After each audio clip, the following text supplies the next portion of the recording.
Hey guys, Anastasia here, and today I'd like to talk to you about various psychological issues that are in my mind currently. So, I've typed an article, I would say a huge article, which consists from 5 pages of what was in my soul, I guess around 2 months already.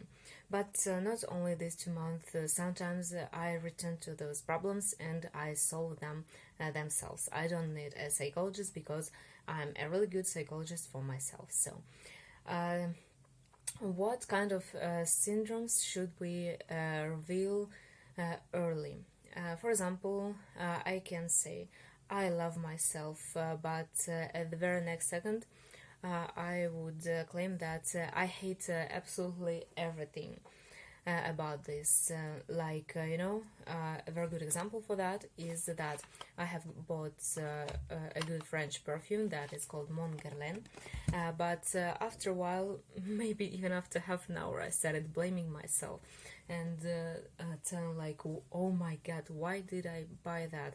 I had to work a lot as a language teacher before that, and I wasted basically almost all my salary on this. So anyway, it's a normal reaction if you start doing something by yourself, and if you start affording things by your own power. It's good, but that is not the most horrible one. Another one is like, it looks like everything is all right. The therapy is done after you talk to some people who can relate to your problems and who understand you, who can get what's wrong with you, what's in your mind.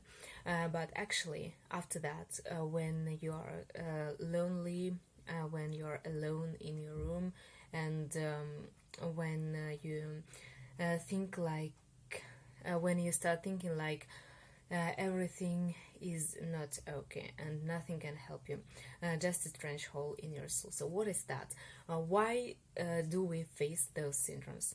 One of the reasons is that nothing can erase you from that bottom of not having anything you wanted instantly. For example, currently I wanna seek for a good job. I want to make my life better. I want my boyfriend and myself, I want us to afford a lot of things in this life by ourselves. But we can't do it now because we have some financial problems, maybe problems with our families, and it really pisses me off. And I can't stop thinking about that. So, another reason is that maybe there are some irritants or unpleasant people around you who you can't destroy physically, and maybe even all those problems can go together and form a huge combo around you, and you feel powerless and like, what's wrong with me? Like, why does the life always beat me? But actually, this is the feeling of depression and collected negative emotions. So, of course, there are various severe motives that can lead you to this feeling, and it really hurts. Yes, I know, right? I can relate here. It's absolutely relatable to me. It hurts. I sometimes feel that I can't be patient anymore.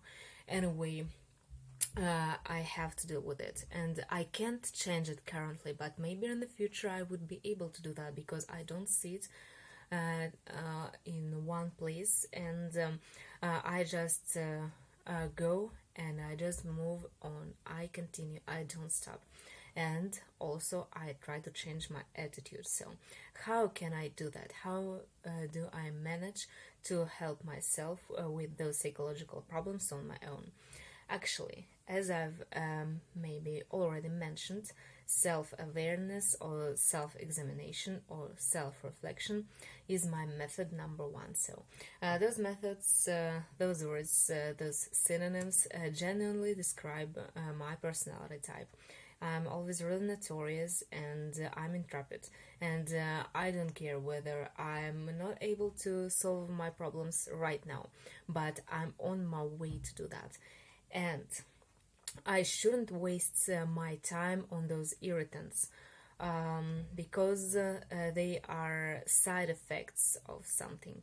And also, I remember that I attract to myself what I consist of. So, if bad things tend to happen to you more often than good things, that doesn't mean that you're a bad person, but probably that means that those bad people are sent to you as a good lesson from the karma, from the higher powers, from higher spirits in this life. And in this case, you should try to form a psychological barrier and think of yourself like you are a mirror. And those people, they wouldn't be able to dissolve in you, because maybe they want to eat your positive energy, and that's why they make you feel empty. But here, they wouldn't be able to dissolve in you. They would just reflect their own negative emotions, because you are the mirror, and you give them back that negative energy that you may have taken from them. So this is a really good method, in my opinion. And self reflection, self-awareness, or self-examination is my method number one, because I'm really notorious, and I'm intrepid in whatever I do. But maybe those irritants can make me feel not entirely relaxed, so I have to dig inside and find out what's wrong with me. And how should I change that? I shouldn't impose to people, because maybe not everybody would be able to understand what's in my soul and what do I feel. But I would able to explain this to myself.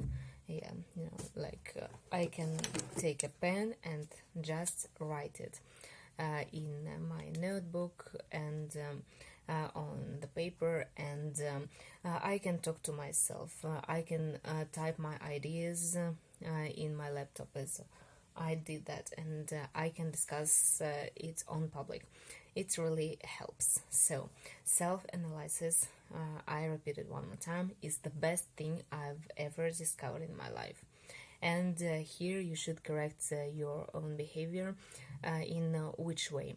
In the way that you shouldn't let your object of hatred know that you hate him. You shouldn't spill out your negative emotions, because he would understand that he won this game.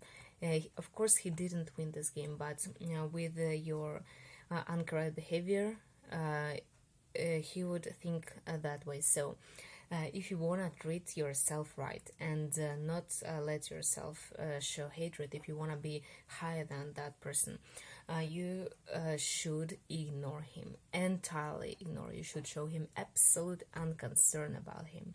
And why I say you should show, because if you don't care, you shouldn't demonstrate him anything. But we are humans, we are not robots, and sometimes we can't control our emotions, and we despise this person until the time cures what's on our souls, what's inside of ourselves. The time goes by, and you start forgetting about the harm from those people. So that's why maybe when it's only the first step to the better, you hate somebody, but after a while you wouldn't even remember his or her name, because time went by and you changed yourself, and you have more important things to do than to concentrate on something tiny and really not useful. And This is all about self-analysis, self-reflection, and self-control. So, control yourself, fight your anger, ignore bad circumstances. You may cry on your own, you may feel bad at first, but after that you wouldn't care, because our brains are constructed in the way that we tend to forget about the harm that we got from somebody, and we remember only good and positive things from the past. And that's why another method from me, another tip, and this is the paradox. Why? Because maybe with your current object of hatred, maybe you had good memories with him, so maybe good pictures, beautiful pictures where you were really awesome, where your appearance was amazing. So look to the past as well. Look at those pictures, and get back to positive memories with this person, and you would understand that now you are not angry about him. And furthermore, this approach would help you to form a very good strategy in the future. I don't tell you that you should restart your communication with this person, because those people, they don't actually change. But you have changed yourself. You have thought a lot that even if you got the injustice or ingratitude from that person, it's not important anymore, because you have changed yourself, and you don't care too much. So that's why just don't let those people come, don't let them approach you, don't let them come nearer. Just know yourself and know what you're capable of, and forgive him, but don't let him start his game, whatever it is, with you one more time.